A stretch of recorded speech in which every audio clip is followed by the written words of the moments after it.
2000 में जब सरकार बनी, राबड़ी देवी की सरकार कैसे बना ये सारे लोग जानते हैं। साधु यादव की बस की बात नहीं थी कि अपनी बहन को मुख्यमंत्री बना देते। ये इसमें मुसलमान का योगदान था, शहाबुद्दीन साहब का योगदान था, राजन तिवारी का योगदान था, ऐसे बहुत सारे धुरंधर हैं उनका योगदान था। ये क्या है साधु यादव? ये घोटालाबाज, एक नंबर का अय्याश इसका नाम है, मर्डर केस में इसका नाम है, पत्रकार नगर थाना में आज भी इसका केस है। उसके उसी वक्त में लालू जी हम लोग के सामने उसको डांटे थे कि सुधर जाओ। अगर लालू जी कि नहीं हम मुख्यमंत्री होते तो तुम आज राघोपुर में भैंस चराते रहता। और ये क्या बात करता है? ये शहाबुद्दीन साहब का बराबरी कर लेगा।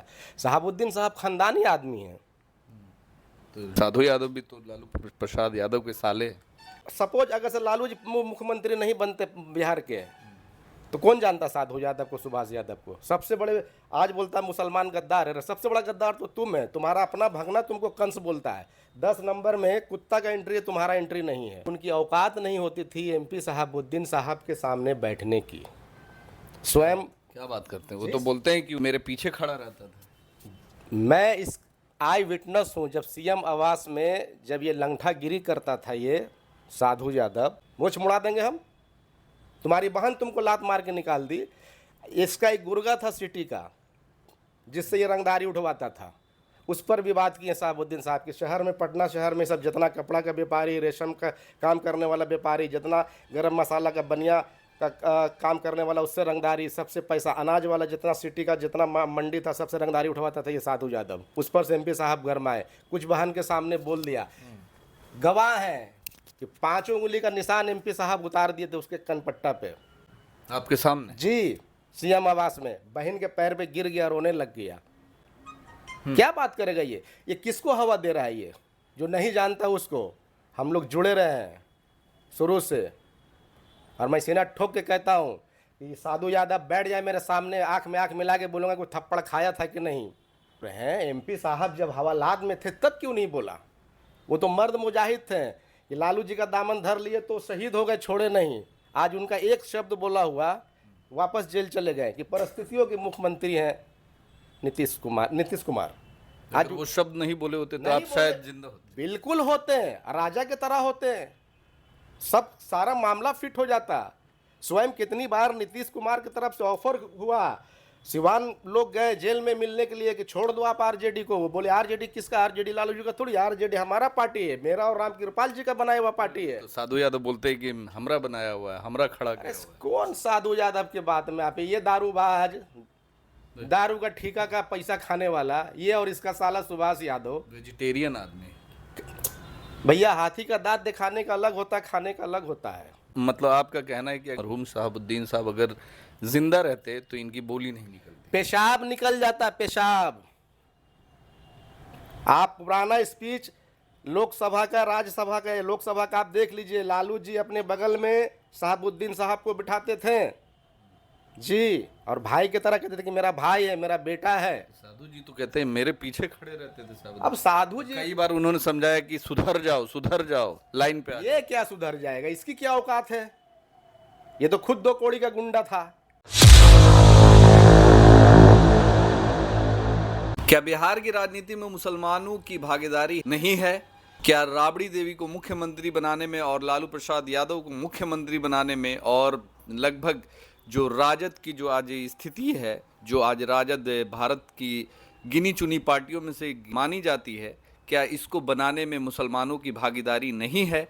क्या शहाबुद्दीन, जिन्होंने मरते मरते दम तक इस पार्टी को बनाने में अपनी अहम भूमिका निभाई और कभी भी सांप्रदायिक ताकतों के आगे नहीं झुके और मरते दम तक लालू के ही नक्शे कदम पर चलते रहे और लालू यादव की विचारधारा को जिंदा रखा, खुद भले ही खुदा के पास चले गए हो?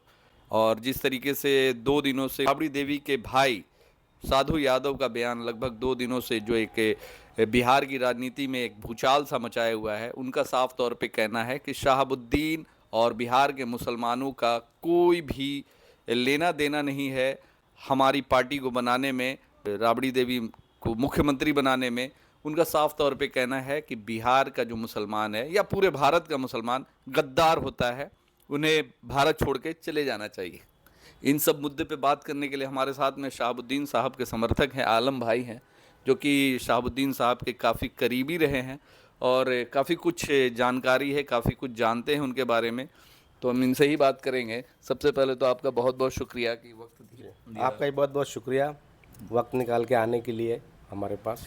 अच्छा, ये बताइए कि साधु यादव का बयान तो सुना ही होगा, बिल्कुल सुना है। जिस तरीके से उन्होंने बिहार की राजनीति में एक जो डाइवर्सिटी करने की कोशिश की है। उनका साफ तौर पे कहना है कि मुसलमानों का कोई हक नहीं है राजद में रहने का, शहाबुद्दीन साहब का कोई रोल नहीं है।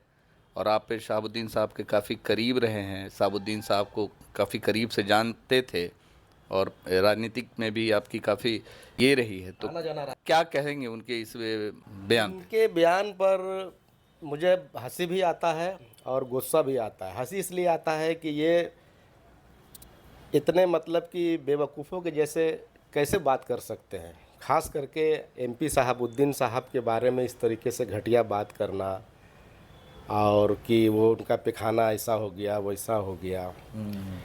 तो पैखाना दौड़ते थे। तो सबसे पहली बात, पैखाना दौड़ने का जो काम है वो उनका नहीं था। साधु यादव जी को मैं यही कहूँगा कि उनके तरह मैं बदतमीज़ नहीं हो सकता हूँ, क्योंकि हमारे धर्म में हमारे माँ बाप ने हमको संस्कार दिया है कि किसी के बारे में अपशब्द हम ना बोलें। शायद वो भूल गए हैं वो। तो मैं उनको यही कहूँगा कि उनकी औकात नहीं होती थी एमपी शहाबुद्दीन साहब के सामने बैठने की। स्वयं क्या बात करते हैं, वो तो बोलते हैं कि वो मेरे पीछे खड़ा रहता था। मैं इस आई विटनेस हूँ, जब सीएम आवास में जब ये लंगठागिरी करता था ये साधु यादव, खास करके जब उनकी बहन 2000 में जब सरकार बनी, राबड़ी देवी की सरकार कैसे बना ये सारे लोग जानते हैं। साधु यादव की बस की बात नहीं थी कि अपनी बहन को मुख्यमंत्री बना देते। ये इसमें मुसलमान का योगदान था, शहाबुद्दीन साहब का योगदान था, राजन तिवारी का योगदान था, ऐसे बहुत सारे धुरंधर हैं उनका योगदान था। ये क्या है साधु यादव?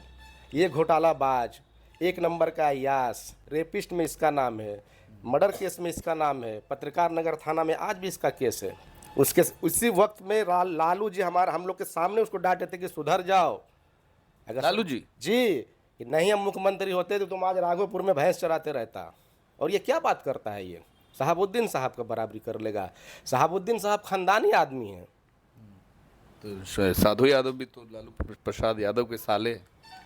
लालू अगर से लालू जी मुख्यमंत्री नहीं बनते बिहार के, तो कौन जानता साधु यादव को, सुभाष यादव को? सबसे बड़े आज बोलता है मुसलमान गद्दार है, सबसे बड़ा गद्दार तो तुम है। तुम्हारा अपना भगना तुमको कंस बोलता है। 10 नंबर में कुत्ता का एंट्री है, तुम्हारा एंट्री नहीं है। तुम जाके दिखा दे, मोछ मुड़ा देंगे हम। तुम्हारी बहन तुमको लात मार के निकाल दी। इसका एक गुर्गा था सिटी का, जिससे ये रंगदारी उठवाता था, उस पर विवाद किए शहाबुद्दीन साहब के। शहर में, पटना शहर में सब जितना कपड़ा का व्यापारी, रेशम का काम करने वाला व्यापारी, जितना गरम मसाला का बनिया का काम करने वाला, उससे रंगदारी, सबसे पैसा अनाज वाला, जितना सिटी का जितना मंडी था सबसे रंगदारी उठवाता था ये साधु यादव। उस पर से एमपी साहब गरमाए, कुछ बहन के सामने बोल दिया। गवाह हैं कि 5 उंगली का निशान एमपी साहब उतार दिए थे उसके कनपट्टा पे, आपके सामने जी, सीएम आवास में। बहन के पैर पे गिर गया, रोने लग गया। क्या बात करेगा ये किसको हवा दे रहा है? ये जो नहीं जानता उसको। हम लोग जुड़े रहे हैं शुरू से, और मैं सीना ठोक के कहता हूँ कि साधु यादव बैठ जाए मेरे सामने, आंख में आंख मिला के बोलूँगा कि थप्पड़ खाया था कि नहीं। अगर से सचमुच वो कृष्ण वंशज है तो खा ले कसम कि थप्पड़ नहीं खाया था एमपी साहब का। तो कह रहे हैं कि सब अनाप शनाप बात बोल रहे हैं सब उनका समर्थक लोग। नहीं है तो ये ही जितना आज वो सीना ठोक के बोल रहे हैं, एमपी साहब जब हवालात में थे तब क्यों नहीं बोला? वो तो मर्द मुजाहिद थे कि लालू जी का दामन धर लिए तो शहीद हो गए, छोड़े नहीं। आज उनका एक शब्द बोला हुआ वापस जेल चले गए कि परिस्थितियों के मुख्यमंत्री हैं नीतीश कुमार। आज वो शब्द नहीं बोले होते तो आप शायद जिंदा होते। बिल्कुल होते हैं, राजा के तरह होते हैं, सब सारा मामला फिट हो जाता। स्वयं कितनी बार नीतीश कुमार की तरफ से ऑफर हुआ, सिवान लोग गए जेल में मिलने के लिए कि छोड़ दो आप आरजेडी को। वो बोले आरजेडी किसका? आरजेडी लालू जी का थोड़ी, आरजेडी हमारा पार्टी है, मेरा और राम कृपाल जी का बनाया हुआ पार्टी है। तो साधु यादव बोलते हैं कि हमरा बनाया हुआ है, हमरा खड़ा किया हुआ है। कौन साधु यादव के बात में आप? ये दारूबाज, दारू का ठेका का पैसा खाने वाला ये, और इसका साला सुभाष यादव वेजिटेरियन आदमी। भैया हाथी का दांत दिखाने का अलग होता है, खाने का अलग होता है, समझे ना? अभी बहुत सारे लोग, इनका साधु यादव का दुकानदारी बंद हो गया है। अभी इनकी पत्नी चुनाव लड़ी थी, अब मात्र 8,000 वोट लाई। एमपी साहब की पत्नी निर्दलीय चुनाव लड़ी, 3 लाख वोट लाए। आरजेडी के गद्दावर नेता स्पीकर रहे हुए 1,60,000 वोट लाए। ये बराबरी करेगा एमपी साहब का? मतलब आपका कहना है कि अगर शहाबुद्दीन, मरहूम शहाबुद्दीन साहब अगर जिंदा रहते तो इनकी बोली नहीं निकलती। पेशाब निकल जाता, पेशाब। आप पुराना स्पीच लोकसभा का, राज्यसभा का, लोकसभा का आप देख लीजिए। लालू जी अपने बगल में शहाबुद्दीन साहब को बिठाते थे जी, और भाई की तरह कहते थे कि मेरा भाई है, मेरा बेटा है। साधु जी तो कहते हैं मेरे पीछे खड़े रहते थे साहब। अब साधु जी, कई बार उन्होंने समझाया कि सुधर जाओ, लाइन पे आ ये क्या सुधर जाएगा? इसकी क्या औकात है? ये तो खुद 2 कौड़ी का गुंडा था। जाओ। साधु यादव भाई हैं राबड़ी जी के। अरे भाई, राबड़ी जी के भाई थे तो भाई, राबड़ी जी के मुख्यमंत्री का, लालू जी के मुख्यमंत्री का सारा फायदा तो यही लोग ने उठाया गुंडागर्दी करके। ये तो चाहता था कि हम लोग के सिवा कोई पार्टी में गुंडा रहे नहीं, हमारा चले। एमपी साहब की एंट्री हुई, इन लोग की बंद हो गई हवा पानी, दुकानदारी बंद हो गया इन लोगों का। तो इस तरीके का बयान देने का क्या अभी तुक हो सकता है जो इस तरीके का अब बयान दे रहे हैं? इतने सालों से उन्होंने, इतने सालों से इनकी राजनीतिक की दुकानदारी बंद पड़ गई, ठप हो गई, जनता इनको भूल गया। अभी देखिए इंडिया में क्या, भारत में पूरे 2014 के बाद एक फंडा चला है कि आप मुसलमान को टारगेट कीजिए, मुसलमान को गाली दीजिए, मुसलमान के बारे में बुरा भला बोलिए, आपको एक अच्छा खासा बीजेपी में जगह मिल जाएगा। सम्राट चौधरी जी ऐसे मुख्यमंत्री बने हैं कि जो आरजेडी में थे पहले, और आरजेडी में इन लोगों का सारा गमन, सारा धांधली धतिंग देख चुके हैं, इसलिए बीजेपी में इनकी एंट्री होगी नहीं। अब ये रास्ता बना रहे हैं। दूसरी बात कि जब जब ये लालू जी के रीजन में एमएलए थे, उस टाइम का इनका जांच किया जाए, काम का मंत्रालय इनको मिला, मंत्रालय का जांच किया जाए। ये सांसद बने, उस पीरियड का इनका जांच किया जाए। इतना घोटाला ये किए हैं कि अगर से वो सब खाता खुल जाएगा तो आजीवन इनको जेल हो जाएगा।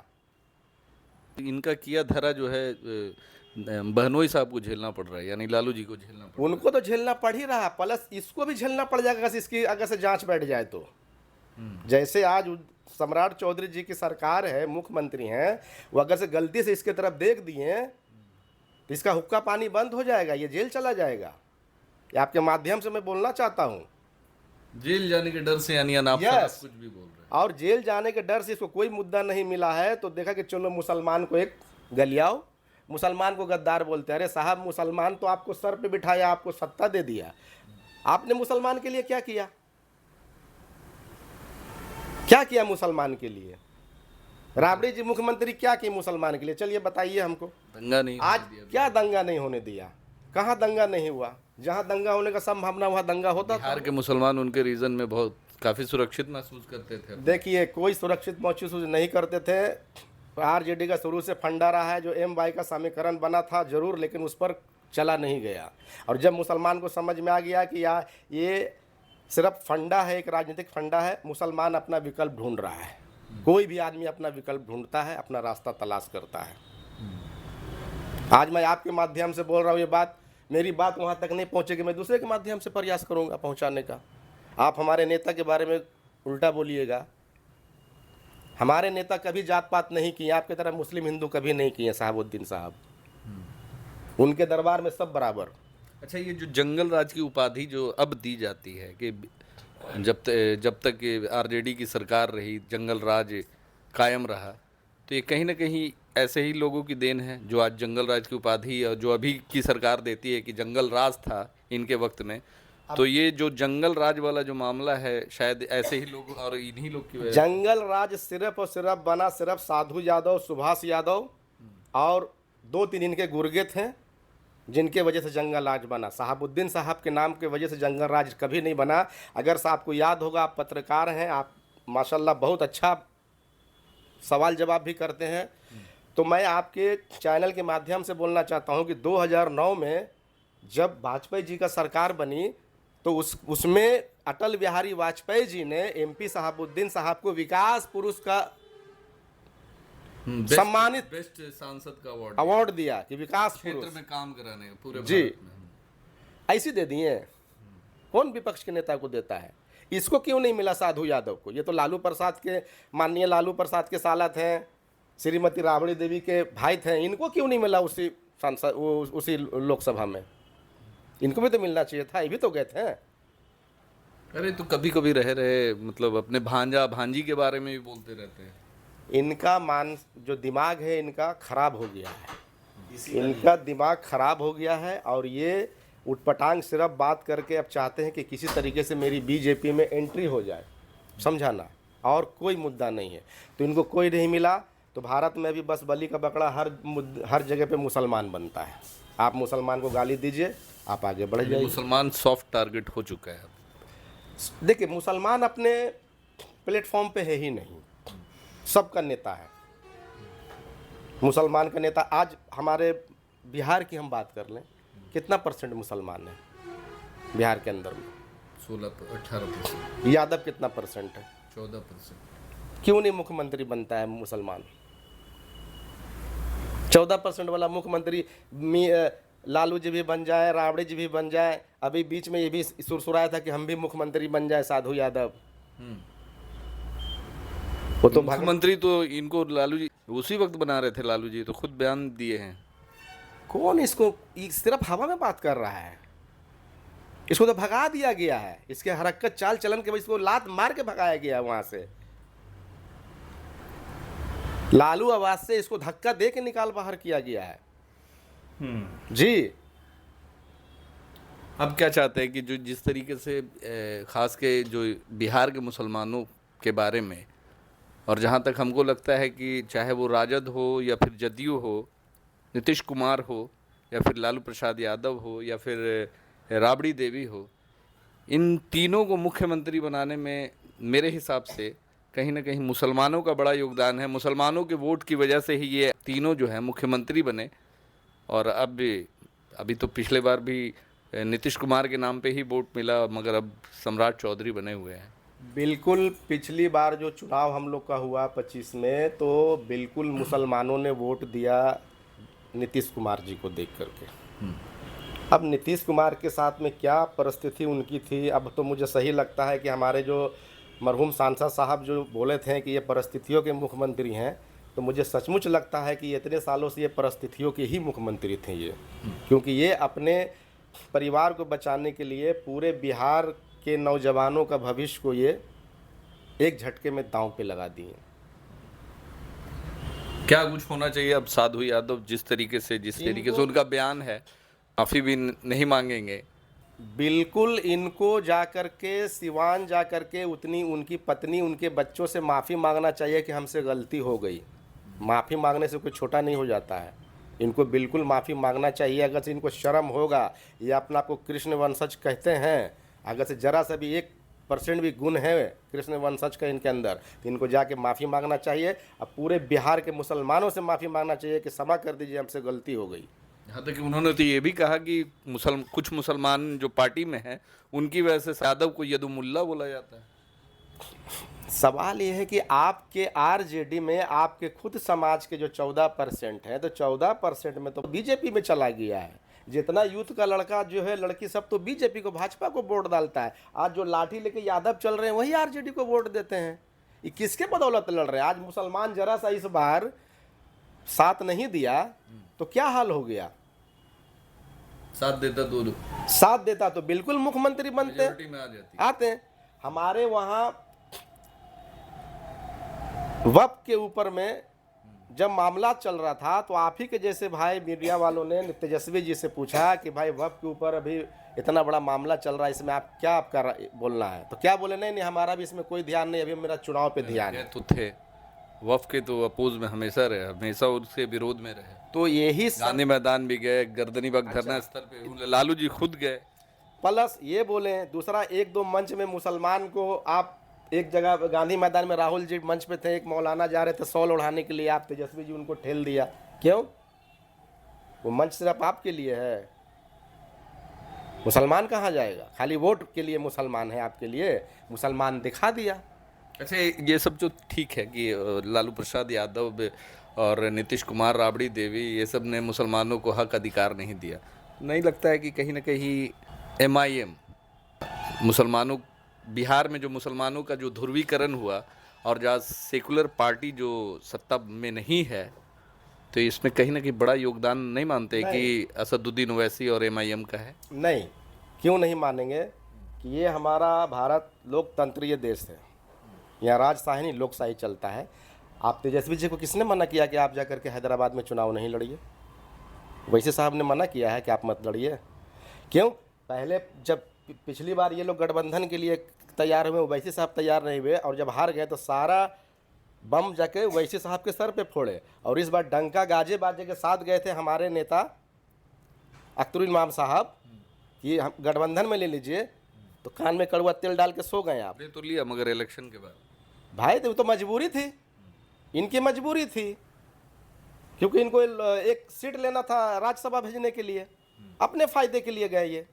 अंतिम में क्या मैसेज देना चाहेंगे बिहार के मुसलमानों को और शहाबुद्दीन साहब के समर्थकों को, जो इस तरीके का साधु यादव का बयान था, तो क्या कुछ अब होना चाहिए?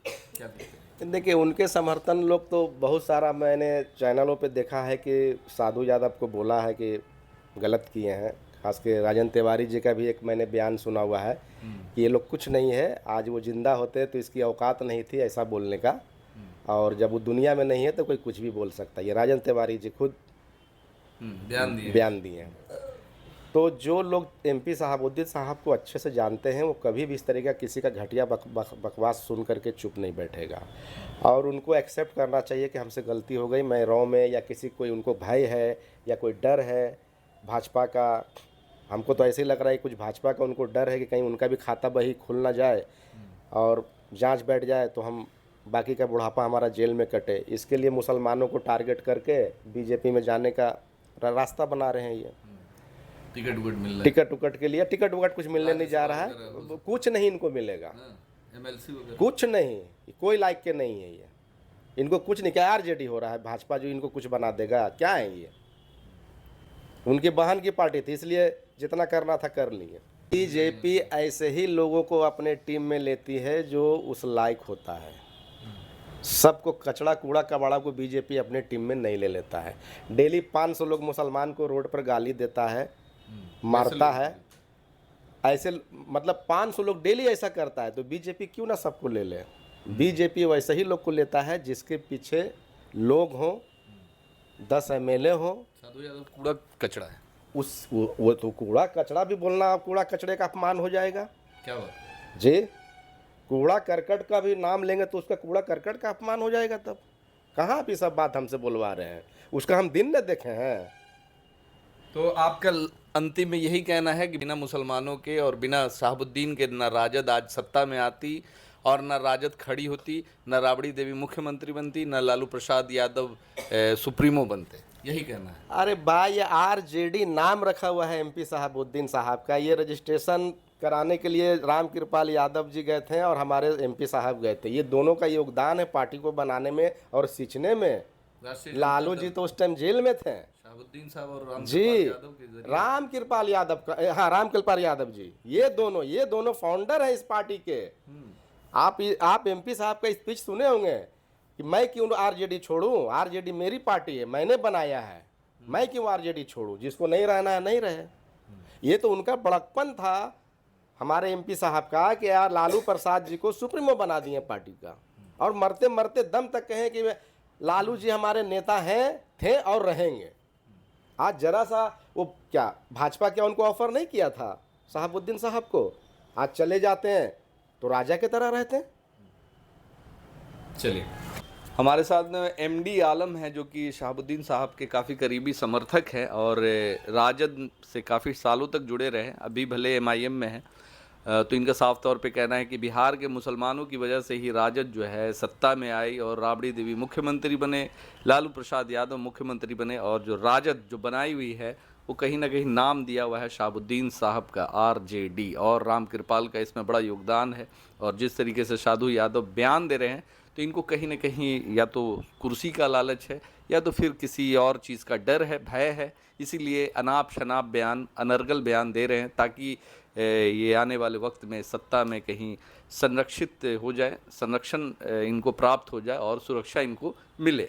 बाकी आपकी प्रतिक्रिया क्या है, कमेंट्स करके ज़रूर बताएं। धन्यवाद।